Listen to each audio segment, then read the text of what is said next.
প্রিয় কক্সবাজারবাসী, আরা কি নয়া সিস্টেম নসাই, আরা কি নয়া সিস্টেম নসাই।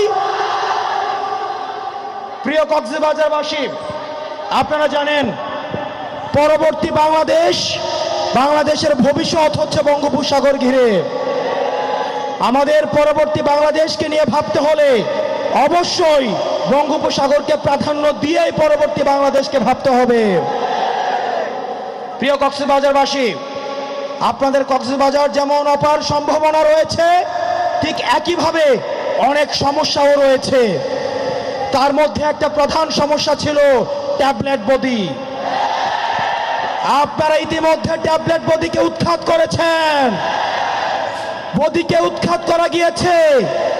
এখন আমাদেরকে লড়াই করতে হবে ট্যাবলেটের বিরুদ্ধে, ইয়াবার বিরুদ্ধে, মাদকের বিরুদ্ধে। প্রিয় কক্সবাজারবাসী, আপনাদের আরো সমস্যা রয়েছে।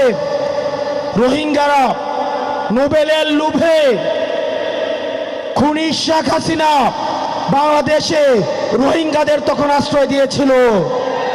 কোনো সেফ এক্সিট নিশ্চিত না করে রোহিঙ্গাদের ভবিষ্যৎকে ঝুঁকিপূর্ণ করে তুলেছে। আমাদের অতি দ্রুত কক্সবাজারের জীববৈচিত্র্য এবং পরিবেশ বাঁচাতে হলে আমাদের এই রোহিঙ্গা সমস্যার সমাধান করতে হবে।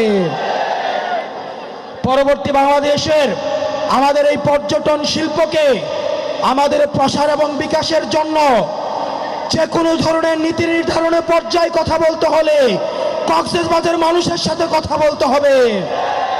এখানের মৎস্য চাষীদের, লবণ চাষীদের যে ন্যায্য হিস্সা সেগুলোকে নিশ্চিত করতে হবে। আমাদের ব্লু ইকোনমির জন্য আমাদের এই বঙ্গোপসাগরের আমাদের যে ভূমিকা, সেই ভূমিকাকে স্বীকৃতি দিতে হবে।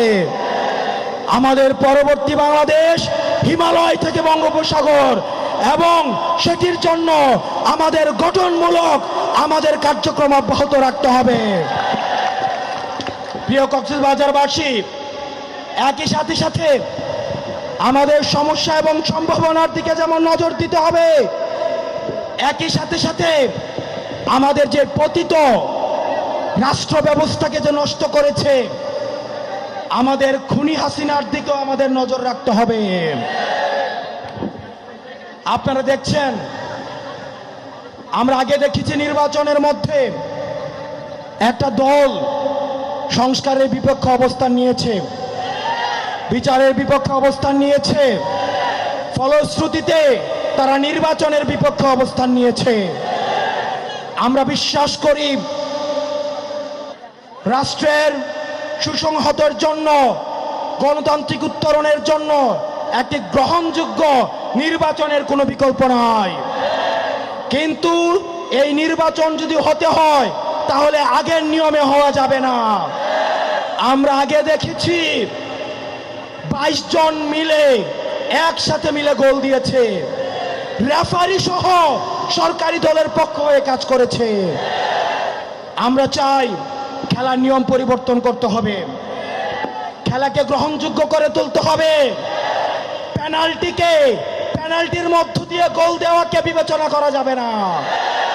পেনাল্টি যারা দিবে তাদেরকে রেড কার্ড দেখাতে হবে। আমরা দেখতে পাচ্ছি এখন অনেক রাজনৈতিক দল পেনাল্টির পক্ষে দাঁড়িয়ে যাচ্ছে। রেফারির পক্ষে, রেফারি যেন মাঠে খেলতে পারে সেটির পক্ষে কথা বলছে। সেটির জন্য আমাদের নির্বাচন কমিশনের পুনর্গঠন প্রয়োজন। সেটির জন্য আমাদের খেলাকে সবার উপযোগী করে গড়ে তোলা প্রয়োজন। প্রিয় কক্সবাজারবাসী, আপনাদেরকে সচেতন থাকতে হবে। আমাদের পরবর্তী বাংলাদেশ বিনির্মাণ করতে হলে আমরা একসাথে লড়াই করতে হবে।